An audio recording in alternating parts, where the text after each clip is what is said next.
Ticket எடுக்க வக்கில்லாத தமிழ்நாட்டுல சென்னைக்குள்ள வந்த குடும்பம் இன்னைக்கு இந்தியாவில 7வது பெரிய பணக்காரா இருக்காங்கன்னா, கருணாநிதி எந்த கம்பெனில போய் கம்ப்யூட்டர்ல வேலை செஞ்சாரு, இல்ல ஸ்டாலின் எங்க போய் பாண்டு தூக்குனாரு, உதயநிதி ஸ்டாலின் எங்க போய் சம்பாதிச்சு சம்பாதிச்சாரு, மக்களோட பணம் எங்க வரி பணம் தானே.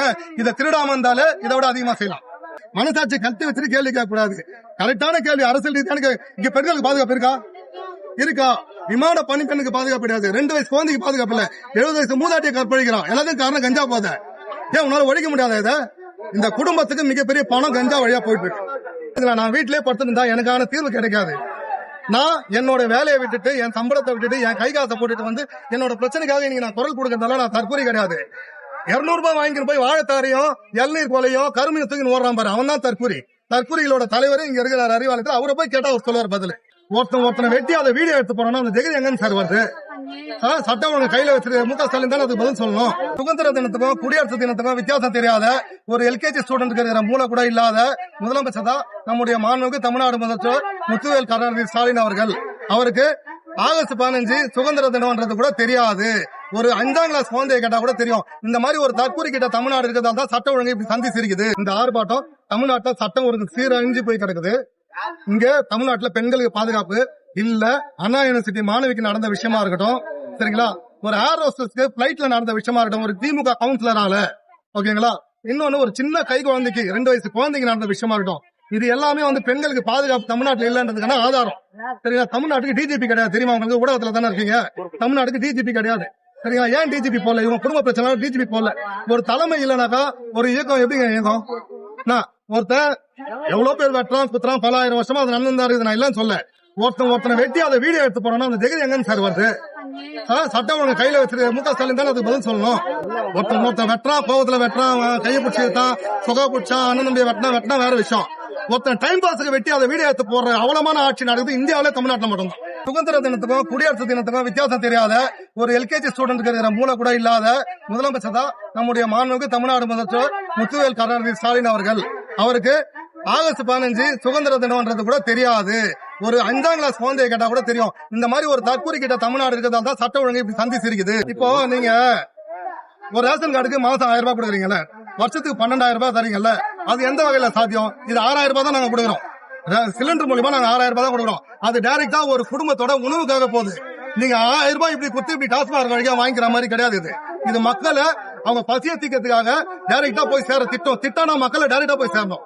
ஊழல் பண்றதை குறைச்சிட்டு இன்னைக்கு திமுக எவ்வளவு சொத்து இருக்குதுன்னு சொல்லிட்டு ஊடகத்துல இருக்கிற உங்களுக்கு நல்லா தெரியும். நான் மறுபடியும் சொல்றேன், ட்ரெயினுக்கு டிக்கெட் எடுக்க வக்கில்லாத தமிழ்நாட்டுல சென்னைக்குள்ள வந்த குடும்பம் இன்னைக்கு இந்தியாவில 7வது பெரிய பணக்காரா இருக்காங்கன்னா, கருணாநிதி எந்த கம்பெனில போய் கம்ப்யூட்டர்ல வேலை செஞ்சாரு, இல்ல ஸ்டாலின் எங்க போய் பாண்டு தூக்குனாரு, உதயநிதி ஸ்டாலின் எங்க போய் சம்பாதிச்சு சம்பாதிச்சாரு, மக்களோட பணம் எங்க வரி பணம் தானே. இதை திருடாம இருந்தாலே இதை விட அதிகமா செய்யலாம். உங்களுக்கு ஒரு விஷயம் புரியும். அரசியல் மாற்றம்ன்றது உலகத்துல உருவாகும் போது உலகம் மன்னர் ஆட்சி இருந்தது. இது இன்னைக்கு வரைக்கும் வாழ்ந்த மாதிரி இனிமே வாழ முடியாத ஒரு மனுஷன் எப்போ நினைக்கிறானோ அங்கதான் புரட்சி உருவாகுது. புரியுதுங்களா? நான் வீட்டிலேயே படுத்திருந்தா எனக்கான தீர்வு கிடைக்காது. நான் என்னோட வேலையை விட்டுட்டு, என் சம்பளத்தை விட்டுட்டு, என் கை காசை போட்டுட்டு வந்து என்னோட பிரச்சனைக்காக இன்னைக்கு நான் குரல் கொடுக்கறதால நான் தற்கொலை கிடையாது. 200 ரூபாய் வாங்கிட்டு போய் வாழைத்தாரையும் இளநீர் கோலையும் கருமையை தூக்கி ஓடுறான் பாரு, அவன் தான் தற்கொலை. தற்கொலைகளோட தலைவர் இங்க இருக்கிற அறிவாளத்தில். அவரை போய் கேட்டா அவர் சொல்லுவார் பதில். சுப்பிரமணியம் சொல்றாரு, இல்ல மாசுபிரமணியம் சொல்றாரு, ஜீரோ கல்டிவேஷன் கஞ்சான்னு சொல்லிட்டு அப்படியே KMC ஹாஸ்பிட்டல் வாசல்ல ஒரு வீடியோ எடுத்து போடுறாங்க. பாலிமர் டிவில இருக்குது. நான் லிங்க் அனுப்பிச்சு நீங்க அவருக்கு அனுப்பிச்சு விடுறீங்களா சுப்பிரமணிக்கு? இல்லையா? நான் உங்களுக்கு கேள்வி கேட்கறேன். இல்லையா? எனக்கு தெரியலன்னா நீங்க சார் கேமரா எடுத்து மைக் எடுத்துன்னு வந்துறீங்க. இங்க கஞ்சா ஓடுதா, இங்க மாத்திரை விற்கிறாங்களா, இங்க ஊசி இருக்குதா, கஞ்சா பசங்க கத்தி போட்டு ஊர்ல பைக்ல சுத்தி நிக்கிறானுங்களா, உங்களுக்கு தெரியுமா தெரியாதா? தெரிஞ்சு நீங்க எப்படி ஒரு கேள்வி கேக்குறீங்க? நீங்க 200 ரூபாய் பாக்கெட்ல வச்சிருக்கீங்களா? தமிழ்நாட்டிலயா? தமிழ்நாட்டிலேயே மிகச்சிறந்த பல்கலைக்கழகம் அண்ணா பல்கலைக்கழகம், உலக ஃபேமஸ். அண்ணா பல்கலைக்கழகத்தில் உள்ள இருக்கிற கேம்பஸ் உள்ளே பெண்களுக்கு பாதுகாப்பு இல்ல, தமிழ்நாட்டுல பெண்களுக்கு பாதுகாப்பு இல்ல கேள்வி கேக்குறீங்களா? மனசாட்சி கல்வி வச்சுட்டு கேள்வி கேட்க கூடாது. கரெக்டான கேள்வி. அரசியல் ரீதியான இங்க பெண்களுக்கு பாதுகாப்பு இருக்கா? விமான பணிப்பெண்ணுக்கு பாதுகாப்பு கிடையாது. 2 வயசு குழந்தைக்கு பாதுகாப்பு இல்ல. 70 வயசு மூதாட்டியை கற்பழிக்கிறான். எல்லாத்துக்கும் காரணம் கஞ்சா போத. ஏன் உன்னால ஒழிக்க முடியாத? இத இந்த குடும்பத்துக்கு மிகப்பெரிய பணம் கஞ்சா வழியா போயிட்டு இருக்கு. அதனால அவங்க கண்டுக்க மாட்டாங்க. இன்னைக்கு உலகத்துல பல நாடுகள்ல மது லீகலா தான் இருக்குது. சரிங்களா? மது லீகலா இருக்கு. ஆனா எல்லாரும் அதை எந்த அளவுக்கு கன்சியூம் பண்ணணும்னு ஒரு அளவு தெரியும். தமிழ்நாட்டிலயோ நீங்க மத்த ஸ்டேட்ல இருக்கிற மாதிரி ரோட்ல விழுந்து கிடக்குற மது கலாச்சாரம் வேற எங்கேயுமே கிடையாது. இத இங்க வருமானம் கம்மி. இருக்கிற வருமானத்தை சம்பாதிச்சதுமே நேரம் ஒயின் ஷாப் கொடுத்துட்டு குடும்பம் பட்டினியா இருக்க கூடாதுன்னு நாங்க இதை கொண்டு வரோம். அது போக உடல் பாதிக்கப்படும், மருத்துவத்துக்கு அதிகமா செலவாகுது. இப்போ சம்பாதிக்கிற பணம் ஒயின் ஷாப்புக்கும் மெடிக்கல் ஷாப்புக்கும் செலவானா குடும்பமும் சாப்பாடுக்கும் படிப்புக்கும் வீட்டு வாடகைக்கும் என்ன பண்ணுவாங்க? அதனால நாங்க மதுவை எடுத்து போறோம். அது ஆளுங்கட்சி தான் சார் சொல்லணும். ஆண்டாங்கல்ல 4 வருஷம் தமிழ்நாடு ஆண்டாங்கல்ல, ஸ்டாலின் தான் வராரு விடியல் தர போறாருன்ட்டு அவரை தானே போய் கேட்கணும். ஏன்பா உன்னோட ஆட்சியில கஞ்சாவும் போதை மருந்தும் போதை ஊசி தலைவிச்சாரு ஸ்டாலினை கேட்க வேண்டிய கேள்வி எங்க புதுசா கட்சி ஆரம்பிச்சு எங்களை கேட்கறீங்களா? நீங்க நாங்க வந்தோம் அதெல்லாம் கிளியர் பண்ண கவலைப்படாதீங்க. என்ன இருந்தா போதும், செய்யணும் என்ன இருந்தா போதும். கெஜ்ரிவால் கட்சி ஆரம்பிக்கும் புதிய கட்சி தான். அம்பேத்கர் பார்லிமெண்ட்ல அமெண்ட்மெண்ட் கொண்டு வரும்போது அம்பேத்கர் எடுத்து பேசினவங்க எல்லாம் இந்தியாவில மிகப்பெரிய கோடீஸ்வரங்க, இந்தியாவில மிகப்பெரிய பண்ணையாருங்க. அம்பேத்கர் சிங்கிள் ஆளா எழுந்து நின்று நாங்க பேசும்போது அம்பேத்கருக்கு பதில் சொல்றதுக்கு யாருமே பக்கு கிடையாது. புதுசா வந்தவங்க பழசா வந்தவங்க எல்லாம் கிடையாதுங்க. மக்களுக்கு நல்லது செய்யணும்ன்ற எண்ணம் இருந்தால் மட்டும் போதும், எதையும் நாங்க சாதிப்போம். மாநில அரசு பெட்ரோலுக்கு எத்தனை சதவீதம் வரி வாங்குறாங்க, அதை அவங்க குறைச்சாங்கனாலே பெட்ரோல் லிட்டருக்கு 40 ரூபாய் குறையுங்க. மாநில அரசு வரியை குறைச்சா மட்டுமே. இந்தியன் ஆயில் சென்ட்ரல் கவர்மெண்டோட கண்ட்ரோல்ல இருக்குது. சரிங்களா? எவ்வளவு பேலன்ஸ் இருக்கு, எவ்வளவு பொருள் நம்ம கிட்ட கையிருப்பு இருக்குது, எவ்வளவு கச்சா எண்ணெய் கையிருப்பு இருக்கு, எவ்வளவு பெட்ரோல் டீசல் கையிருப்பு இருக்குன்ற அட்டவணை மத்திய அரசு தான் வெளியிட முடியும். மாநில அரசு விலைவாசியை பொறுத்த வரைக்கும் மாநில அரசு நினைச்சாங்கன்னா 1 லிட்டருக்கு 30 ரூபாய் குறைக்கலாம். அதை ஏன் மாநில அரசு செய்யல? இவங்க அதை மக்களுக்காக செய்துட்டு இவங்க மத்திய அரசை பார்த்து கேள்வி கேட்டாங்கன்னா அது கரெக்டா இருக்கும். நாங்க மத்திய அரசையும் தான் கேள்வி கேட்கிறோம். எங்களுடைய கொள்கை எதிரி பாஜக, எங்களுடைய அரசியல் எதிரி திமுக, 2 பேரையும் ஒழிக்கிறதுக்கு தானே நாங்க வந்திருக்கோம். நாங்க ஒன்னும் மத்திய அரசுக்கு சப்போர்ட் பண்ணி பேசலையே. எடப்பாடினா யாரு? முன்னாள் முதலமைச்சரா இருந்தார். அவரா இந்த காலில் தவழ்ந்து போய் முதலமைச்சர் பதவி வாங்கி மக்கள் ஓட்டு போட்டு ஒரு தேர்தலில் ஜெயிச்சிருக்காரா? மக்கள் ஓட்டு போட்டு ஒரே ஒரு தேர்தல் ஒரு கவுன்சிலர்ல ஜெயிச்சிருக்காரா எடப்பாடி? எடப்பாடிக்கு மக்கள் ஒரு முறை ஓட்டு போட்டுருக்காங்களா? ஜெயலலிதாமாக்கு மக்கள் போட்ட ஓட்டு கரையான் புத்தெடுக்க கருணாகம் பூந்தா மாதிரி ஜெயலலிதாமாக்கு ஓட்டு போட்ட ஆட்சியை 4.5 வருஷம் உட்கார்ந்து அனுபவிச்சுட்டு சின்னம்மாவோட முதுகுல குத்தினவர் தான் எடப்பாடி. துரோகத்தின் மறு உருவம். சரித்திரத்துல அரசியல் வரலாறுல துரோகன்ற பேருக்கு பாத்தீங்கன்னா எடப்பாடி இருக்கும். எடப்பாடி எல்லாம் எங்க கட்சியை தமிழக வெற்றி கழகத்தை பத்தி பார்த்து எந்த தகுதியும் கிடையாது, எந்த திராணியும் கிடையாது. இல்ல சார், பிஜேபி வரக்கூடாதுன்றதுல நாங்க ரொம்ப தெளிவா இருக்கோம் சார். நீங்க ஹோல்சேல் ரைட்ஸ் வாங்கிருக்கீங்களா பிஜேபி எதிர்க்கிறதுக்கு?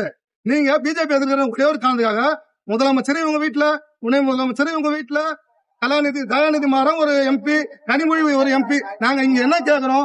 பிரதிநிதித்துவம் எல்லாருக்கும் பகிர்ந்தளிக்கணும். நாங்க அம்பேத்கர் கொள்கை தலைவராக வச்சிருக்கோம்னாக்கா போட்டோ போறதுக்காக இல்ல, அம்பேத்கர் அதிகார பகிர்வுன்ற கனவை நிறைவேற்றதுக்காக வந்திருக்க பிள்ளைகள். நாங்க அவரை கொள்கை தலைவராக அவரோட சித்தாந்தத்தையும் கொள்கையையும் பின்பற்றி போயிட்டு இருக்கிறதால இன்னைக்கு அதிகாரம் எல்லாருக்குமே கிடைக்கணும்னா அதிகார பகிர்வு ஏற்படணும்.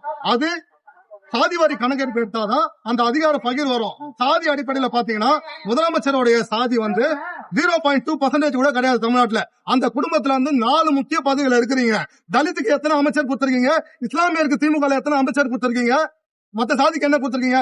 அது கிடைக்கணும்னா சாதிவாரி கணக்கெடுப்பு எடுத்தாதான் யார் யார் எவ்வளவு இருக்காங்கன்னு பார்த்து இன்னைக்கு தலித்துக்கு என்ன சார் செஞ்சிருக்கீங்க? நீங்க இன்னைக்கு தலித்தோட ஃபண்ட்ல இருந்து அதாவது தாழ்த்தப்பட்டவருடைய வெல்பேர் ஃபண்ட்ல இருந்து எடுத்து நீங்க 5000 ரூபாய் ரேஷன் கார்டுக்கு போறீங்க. உங்களுக்கு யாரு இந்த அதிகாரத்தை கொடுத்தது? யாரு இந்த அதிகாரத்தை கொடுத்தது? உங்களோட ஸ்டேட் கவர்மெண்ட்ல எவ்வளவு ஃபண்ட் இருக்கு, அதுல இருந்து எடுத்து கொடுங்க. இந்த தலித்துகளுக்கு ஹாஸ்டல் கட்டலாம், ஸ்கூல் கட்டலாம், அவங்களுக்கு இலவச பேருந்து கொடுக்கலாம், என்ன வேணாலும் அந்த ஃபண்ட்ல பண்ணலாம். அந்த ஃபண்ட் எடுத்து எல்லா ரேஷன் கார்டுக்கு 5000 போறதுக்கு உங்களுக்கு யாரு அந்த அதிகாரத்தை கொடுத்தது? இதுக்கு கேள்வி கேட்க வேண்டிய அண்ணன் திருமாவளவர்கள் இன்னைக்கு அந்த கூட்டணி இருக்கிறதா வாய்ப்பத்தி மௌனியாக இருக்கு சார். ஆனா தமிழக வெற்றி கழகம் இதெல்லாம் பார்த்து சும்மா இருக்க மாட்டோம். நாங்க அம்பேத்கர் வழியில வந்த பிள்ளைகள் எல்லாத்துக்கும் கேள்வி கேட்போம். திமுகன்றது ஊழலோட வரலாறுங்க. கருணாநிதியில ஆரம்பிச்சு ஸ்டாலின்ல இருந்து இன்னைக்கு உதயநிதி ஸ்டாலின் வரைக்கும் அவங்க கலைஞர் ட்ரெயினுக்கு டிக்கெட் எடுக்க முடியாம இது நெஞ்சுக்கு நீதியில அவரே எழுதுதான். ட்ரெயினுக்கு டிக்கெட் எடுக்க முடியாம வித்தவுட் ட்ரெயின்ல வந்தவருக்கு இன்னைக்கு இந்தியாவில 7வது பெரிய பணக்காரா இருக்காங்கன்னா எந்த கம்பெனில சமுட்டி அடிச்சு இவங்க வேலை செஞ்சாங்க, இல்ல கொத்தனார் வேலை செஞ்சாங்களா, இல்ல ஸ்டாலின் பாண்டு தூக்குனாரா, எப்படி சம்பாதிச்சாங்க இவங்க? இது ஊழல். நாங்க எங்களுக்கு ஒரு படத்துக்கு 250 கோடி சம்பளத்தை விட்டுட்டு இன்னைக்கு மக்கள் பணிக்காக நாங்க வந்திருக்கிறோம். நாங்க ஊழல் இல்லாத சீரான ஆட்சியை தமிழ்நாட்டில் அமைப்போம். ஆமா சார், தற்கூரினா இவ்வளவு நீங்க கேட்ட கேள்விக்கு ரொம்ப தெளிவா எங்களோட கொள்கை தலைவர்கள் இன்னைக்கு தமிழ்நாட்டில் நடத்துற அவல ஆட்சி, இந்த ஆட்சியை நீக்கிறதுக்கு என்ன வழின்றத ரொம்ப தெளிவா நான் பேசிட்டு இருக்கல.